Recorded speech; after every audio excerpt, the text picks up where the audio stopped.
Hello students. Now let us start with the geometrical isomers and optical isomers in octahedral complexes.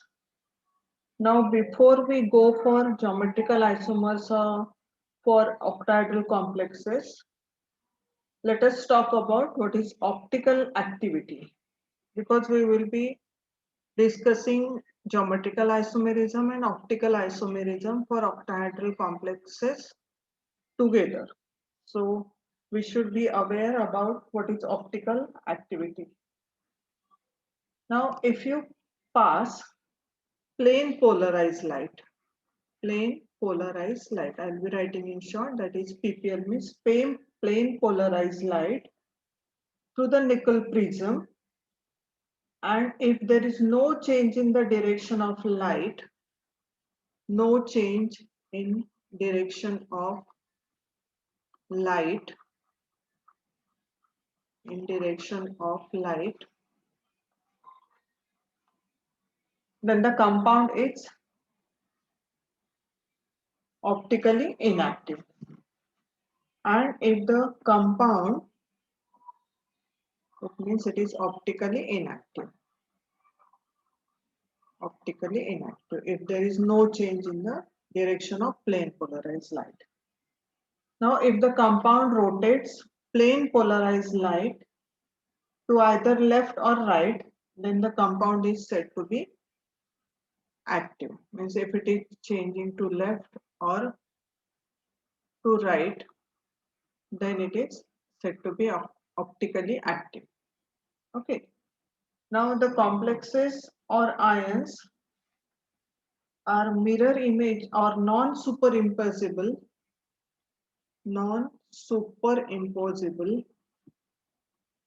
This word is very important. Non-superimposable mirror images each other, of each other are called as enantiomers. The complexes which are non-superimposable mirror images of each other are called as enantiomers. For example, our two hands, if you place them on one another, you will get the non-superimposable mirror images of one another. So enantiomers that rotate the plane polarized light to the left or clockwise, these are called as dextrorotatory. And which rotates to the right, these are polarized light. To the right, they are called as dextro, and those which rotate to the left, those are called as levorotatory. So you have come across this in halogen derivatives of alkane. You can go through chapter 10 in detail, what is optical activity and all. So optically active complexes, those can be either levorotatory or dextrorotatory, which is denoted by D and L isomer. Okay. So we'll go one by one. The first we'll talk about tetrahedral complexes. I'll write in short, TD means tetrahedral complex of the type Ma4. M stands for metal, and all the four ligands are same. If I draw the structure for such type of complex, this is the structure for the complex Ma4. And if you take the mirror image of this, you will get the same thing,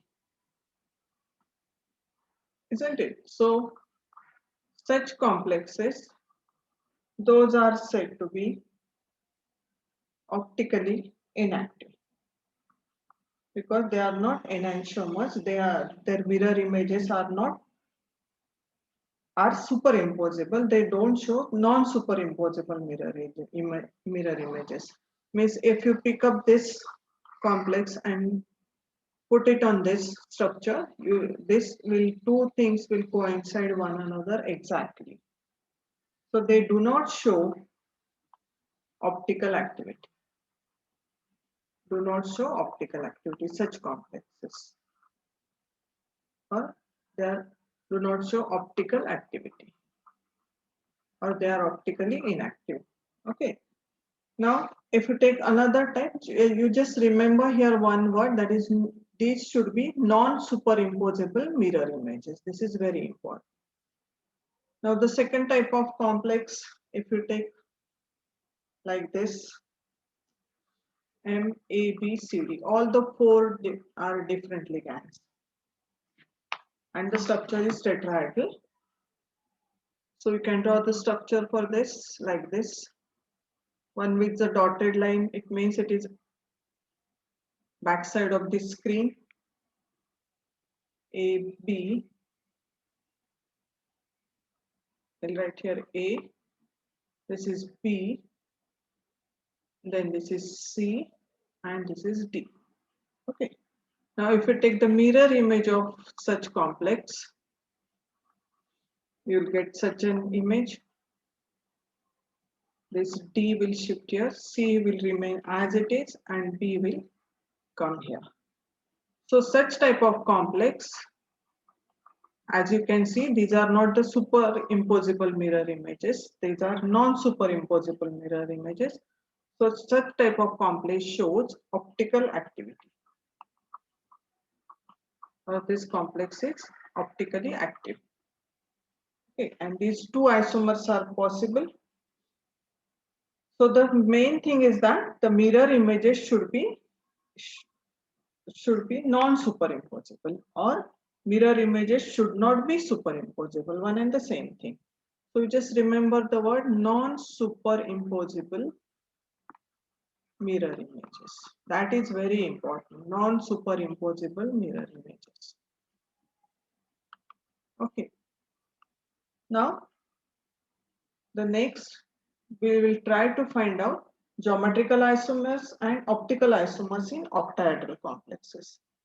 Now, there is one trick. This is important trick, how to find out geometrical and optical isomers in octahedral complexes. Number one, if any pair of ligand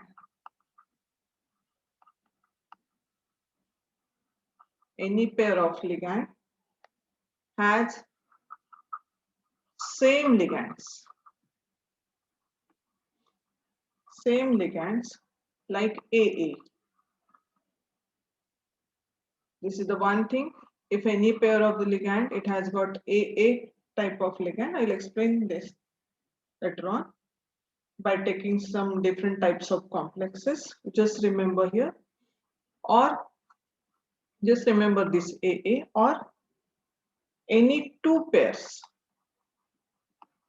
This is very important. If any two pairs are same, means either it can have such type of pair of ligand, that is both ligands are same and two pairs are same, like AB, AB. If these are the conditions, then these complexes are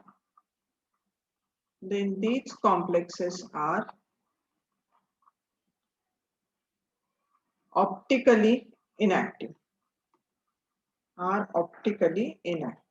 This is very, very important trick to find out optically active isomers in octahedral complexes. Now let us go one by one, different types of complexes. The first one, here we can write the first type, that is MA6. Now, as I discussed in earlier video about the square planar complex, we just try to find out the possible combinations to find out geometric isomers. So you can write for this AA, AA, and AA. No other type of combination is possible. So it does not show geometrical isomerism. No GI. And one more thing, there is pair of same ligand. What is the trick? If the pair of same ligand is there, so it has got this pair of same ligand. So such complex is optically inactive.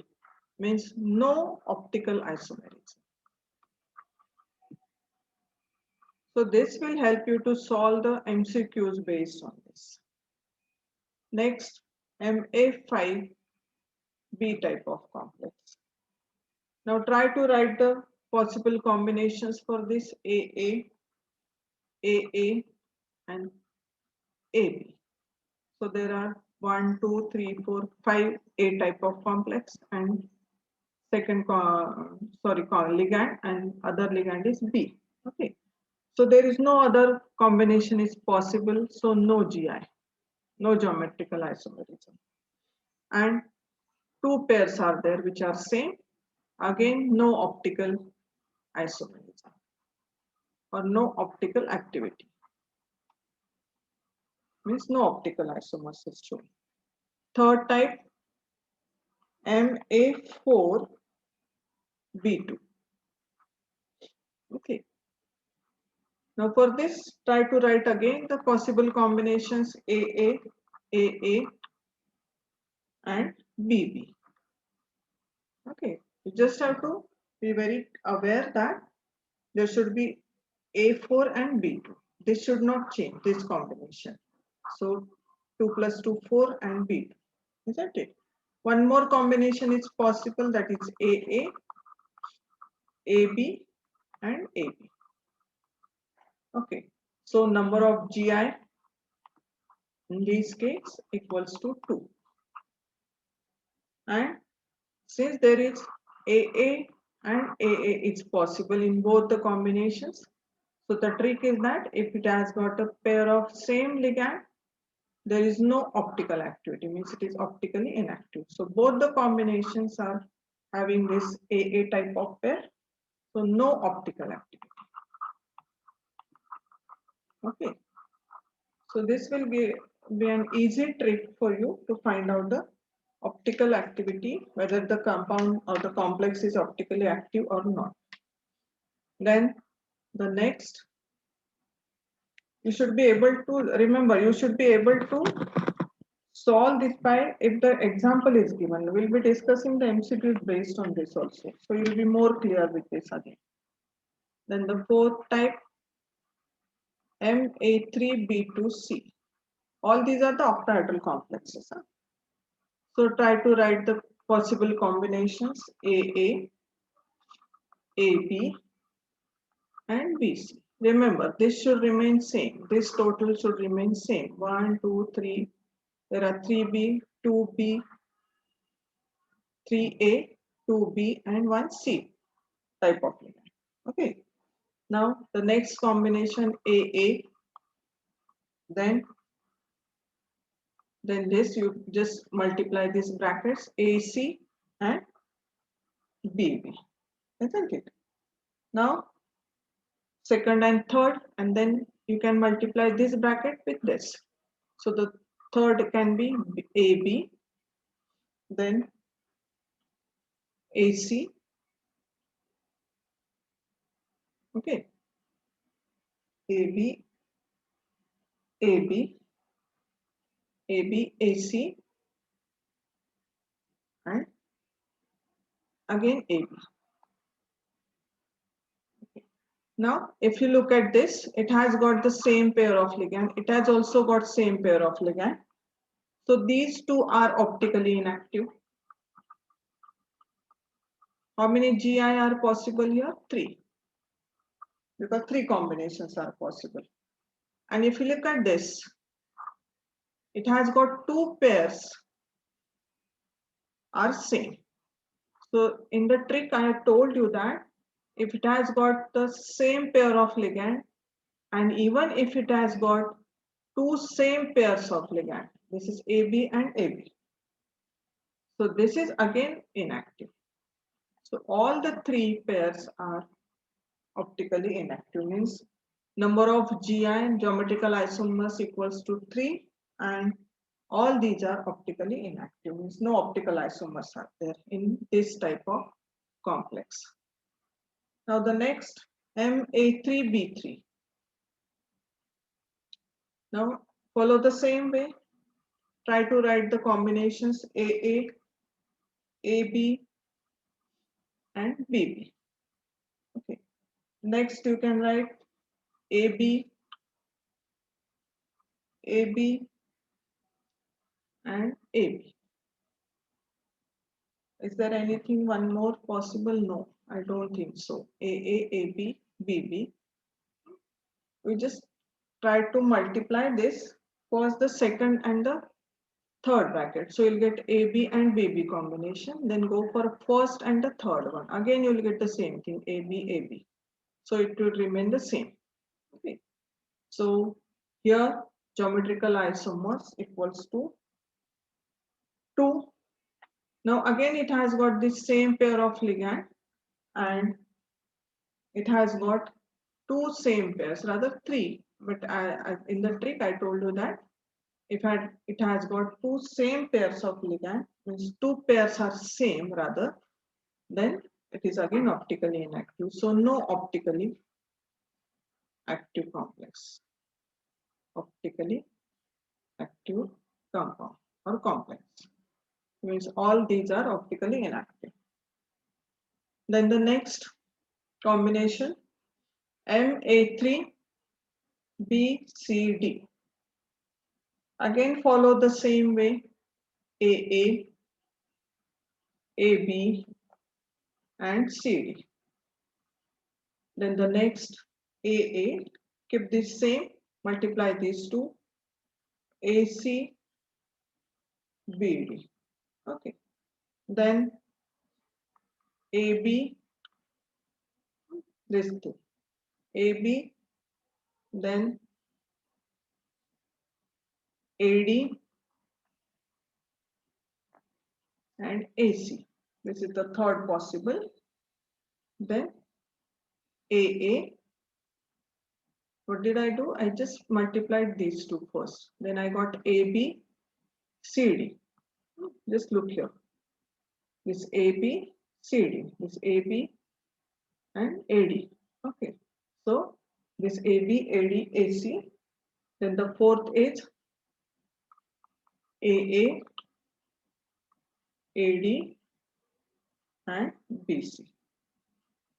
We just have to confirm no, there should not be any repetition. So this is AA, AB, CD, AA, AC, BD, AB, AD, AC, then AA, AD, BC. Okay. So in all there are 4 GI. 4 combinations are possible. Now out of these, which one are optically active and which are not? So here you can say the same pair of ligand. So it must be inactive, the first one. About the second, again there is the same pair of ligand, optically inactive. Then for this third one,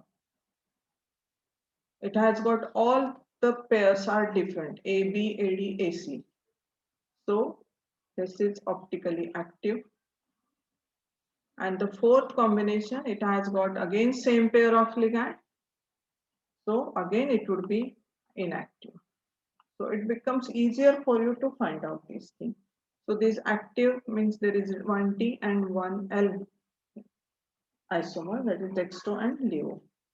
So total number of stereoisomers would be optically active. How many are optically active here? 2. Remember, D and L. Optically inactive. How many are there? 1, 2 and 3. So optically inactive 3. So in all total, how many stereoisomers are possible in this case? 5 stereoisomers. Remember, stereoisomer means combination of geometrical isomers and optical isomers. So you can't count them separately because out of these 4, one is active, isn't it? And this one active, it has got 2 isomers. So don't count it as 4 plus 2. No, this would be 4 and this active already it has got 2, means one is already included in GI, and so 4 plus it should be counted as 1. So that this is the better way to count the stereoisomers. We just go through this, find out which one are active and which one are inactive, and total them. That will give you the correct number of stereoisomers. So that is nothing but a combination or addition of GI, that is geometric isomers, and optical isomers also. Okay, now the next will go, the next combination, that is MA2B2 and C2. Now write down for this AA, BB and CC. Then next, keep this as it is, AA, BC, BC. Okay. Then AC, and then AC. Here you can write, start from here, AC, AC. Okay. AC, AC, and then BB as it is. Okay. As I told, first, second and third bracket, and then first and third bracket from the very first combination. And then try whether anything different from all these three it is possible. Then go for the next step, this one. So if you multiply this AB, AC, so BC will remain as it is. So right here, AB, AC, I am doing this, AB, AC, and BC as it is, BC. And just check whether all these are four different, are all are four different from one another. AA, BB, CC, this is the first one. Then AA, PC, BC, AC, AC, BB, AB, AC, BC. Okay. Now the task is how to find out the optical activity. Now here there is the same pair, means this is inactive, isn't it? Again here the same pair, means this one is also inactive. Then for this also there are two pairs are same. So this is also inactive. Okay. Now all the three are different here. So this must be active. So rather I should put the cross.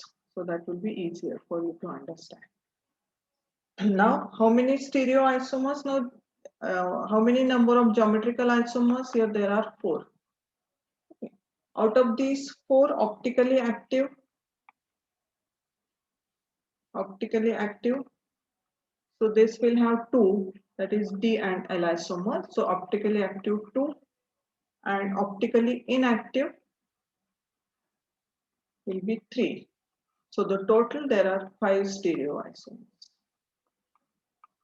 So stereoisomers, it includes this both one, that is optical and geometric isomers.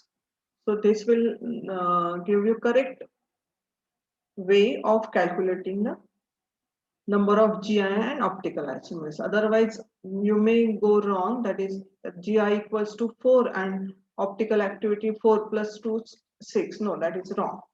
This is the correct way of going this, because out of these 4, 1 is optically active and it has got 2, D and L. Out of these 2, 1 is already calculated in this GI, remember. So it will have only 5 stereoisomers. Okay. Now the next combination or next case you can have M, A, B, C, D, E, F. All the 6 ligands are different. Now for this there are 15 possible combinations. Just remember this.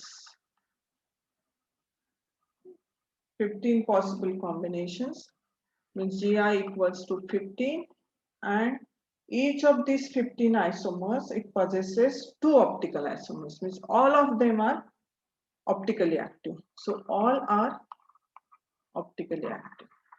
You just remember this. There is no need to go for any calculation or all. Okay. So in this way, you can be able to find out number of geometric isomers and optical isomers in unidentate ligand. Remember, this is we are talking about unidentate ligands, where there is only one donor atom. So the whole discussion, it belongs to unidentate ligand.